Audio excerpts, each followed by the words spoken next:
Finding an apartment abroad, especially when you've got to find it and arrange everything before even getting into the country, can seem daunting. In this video, I'll explain how I went about finding my apartment in Japan, and I'll give you some tips on how you can do the same. So, how does one go about finding an apartment in Japan?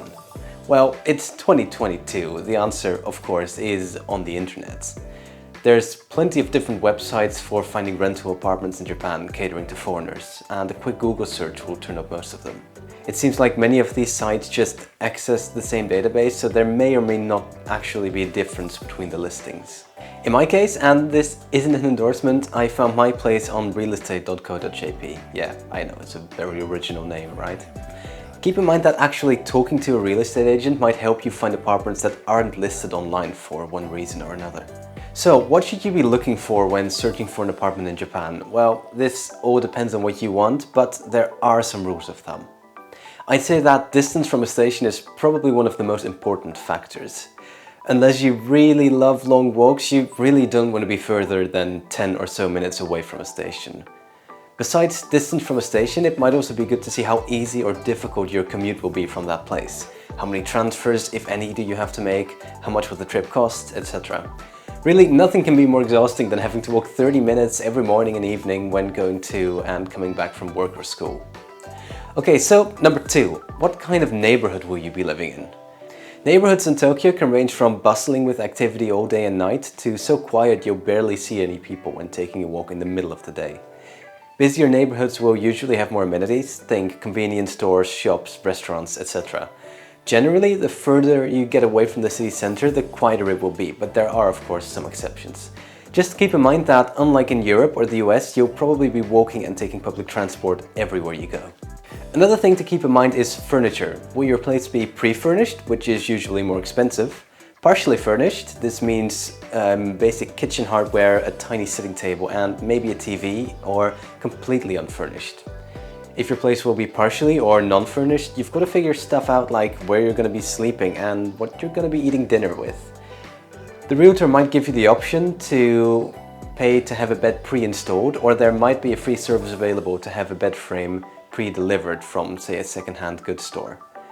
In my case, I just ordered a futon from Amazon to be delivered to my future apartment on the way to the airport. I scheduled it to be delivered on the day I would be spending my first night here, and I quite like this option. Not only is it way faster and easier to set up than a bed frame and a mattress, but it's also much cheaper. I've slept very comfortably on mine so far, and I really don't feel the need to buy a proper bed. Okay, so what happens after you've found a place you like online? Well, the whole process is pretty straightforward in my experience. After I'd found a place, I contacted the real estate agency that hosted the ad. Shortly after, I was contacted by one of their agents through line, and with whom I went through the process of first getting some more information, and after I was satisfied with everything, they helped me to put down the reservation. After arriving in Japan, I met up with the real estate agents at a Starbucks near their office, where we went over the contract together.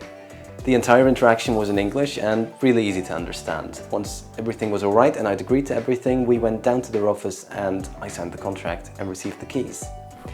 In my case, internet is included with my rent. As for other utilities, the real estate agency arranged these for me, and all I had to do was let the guy in who would turn everything on. Bills can usually be paid either through automatic bank transfer, credit card, or by cash at a convenience store. I usually do the latter. Keep in mind that, as far as I'm aware, utilities are almost never included with the rent price in Japan. Key money is also still a thing here, so expect to pay about double of your rent for the first month to account for all the extra fees. I was asked to talk about scams regarding apartments in this video, but honestly, I can't imagine that ever happening here. Just use a reputable site and realtor, and this is universally good advice, but do actually read and be sure you understand the contract you're signing. So, my apartment is a 13-jo 1K apartment. Let me explain what that means. First, while Japan uses the metric system, like any civilized country, room sizes are often measured in terms of tatami mats. The counter for these are jo. 1 jo is about equal to 1.65 square meters. Some sites might list surface area in jo, and others might just do it in square meters. If the room is measured in tatami mats, simply multiply the number by 1.65 to get the size in square meters. Okay, so then what does 1K mean? This number-letter combination refers to the layout of the apartment. Usually the bedroom, the bathroom and the toilet are omitted, so 1K means one kitchen plus all that other stuff. Another common layout is 1 LDK, one living, dining and kitchen plus, the other stuff again. Some other letters you might commonly see are S for storage and R for room. If you cook your food in the same room you sleep in, it's usually a 1R. Alright, so now that we understand that, my apartment is a 1K 13-jo or about 21 square meter apartment located in the ward of Arakawa, one of the quieter of the 23 wards. I pay about 81,000 Japanese yen a month for rent and between 6,000 and 8,000 for all my utilities, depending on stuff like the weather. Insulation in Japanese homes is notoriously awful, so one needs to continuously run the AC to maintain any kind of bearable temperature during the more extreme temperatures in winter or summer. So how about we go see what 82,000 yen a month in Tokyo actually gets you. So welcome! Stepping right inside, we're greeted with the kitchen. First, however, is what you'll probably find entering every Japanese home and apartment, the genkan. This is where you take off your shoes and also where I have my recycling bins. Now to the right, there's the laundry machine and also a little closet where I keep a bunch of food and other stuff as well. So we've got the kitchen area on the right here, but we'll get back to that later. Moving on to the left is the bathroom. It consists of a modular wash basin and a unit bath. There's an air system integrated into the bath unit, which, as you can see, allows you to dry your laundry here. This is the wash basin, and as you can see, the faucet is flexible. Why? Not a clue. I've never found it useful. There's also a bit of storage space up here, right behind the mirrors. So, moving out of the bathroom and to the right is the toilet. It's a standard Japanese style toilet with a washlet and a bidet function. The seat can also be heated, which is quite nice in winter. Okay, so from here we move into the main living area. I've got a little sitting desk here with a chair that can fold away underneath, a TV on the left and a futon folded in the right corner. Okay, so moving around, I've got a little loft area up there, which right now I'm just using to store some junk. Since hot air rises, of course, it's too hot to sleep here in summer, but I will probably move my bed here come winter.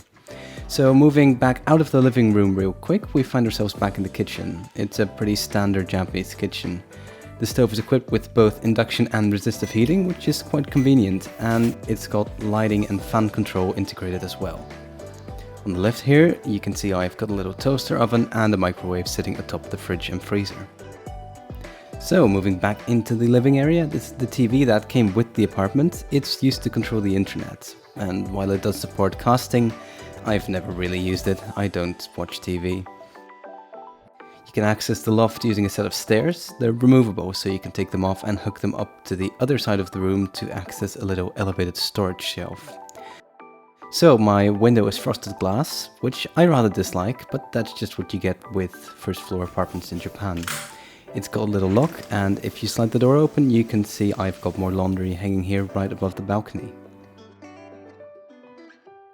There's also an integrated mosquito screen, which is very useful. And the outdoors AC unit is located here as well.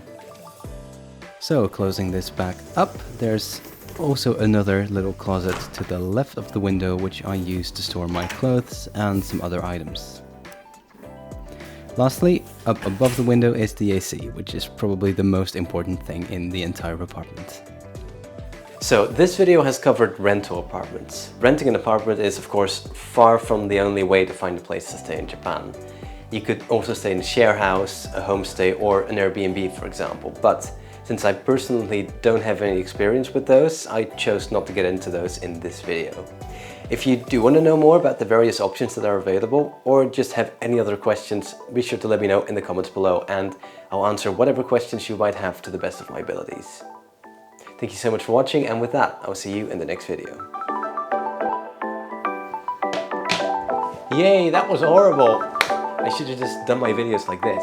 Hello guys, welcome back to another video, and today we're going to be talking about Japanese apartments.